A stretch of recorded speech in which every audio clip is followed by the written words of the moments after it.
The U.S. Department of Homeland Security said today that nearly 2,000 children were separated from their families after illegally crossing the border in April and May. What happens to these children afterwards has been a subject of ongoing debate. Amna Nawaz reports.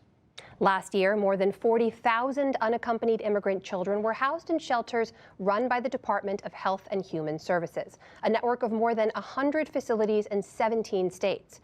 Children now spend an average of 56 days in these shelters. One of those facilities is Casa San Diego in Southern California, which houses 65 kids at a time and opened its doors to media today.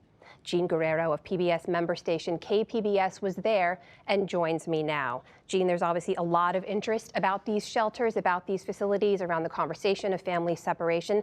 Tell us what you saw inside the facility and how you were able to get inside in the first place. Right, so as you mentioned, this is one of the smaller shelters, about 65. It's an all-boys shelter, and what we saw, basically we got to see the children engaged in a variety of different activities in classrooms, reading. Some of them were just very silently reading. We also got to go outside and watch them playing soccer. So just a variety of different activities showing the kind of things that they do at the shelter. It was a process to be able to go on this tour.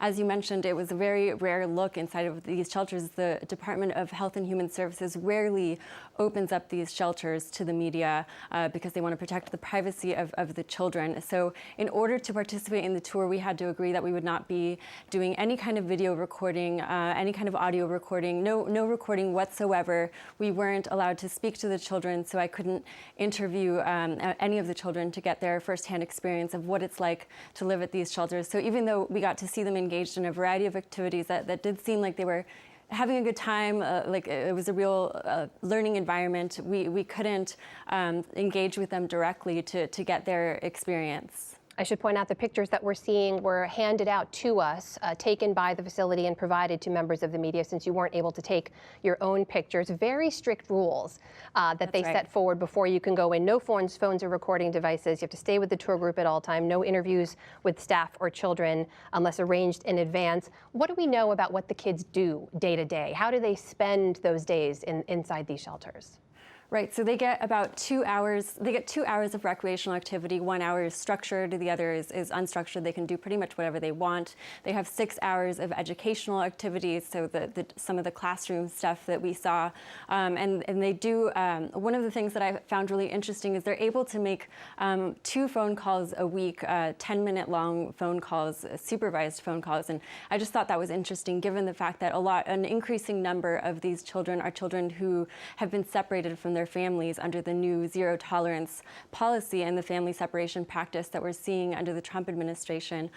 So the shelter didn't provide any details as to how much of an increase they've seen in children who are coming in who are separated from their families, but they did indicate that about 10% of the boys who were currently at the shelter were separated from their families, and the age range was about 6 to 17, and the average stay was consistent with the other shelters, about 50 days total. And Jean, we know now there's some government numbers we can share about all the children in custody, the unaccompanied immigrant children.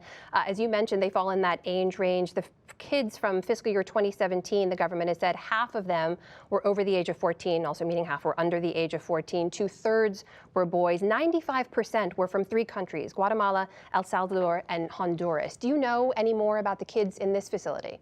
Yeah, so we got a chance to speak to a lot of the different staff members at the shelter, and one of them was the lead clinician who talked about how these children are coming from Central America, in many cases fleeing violence and showing symptoms of trauma.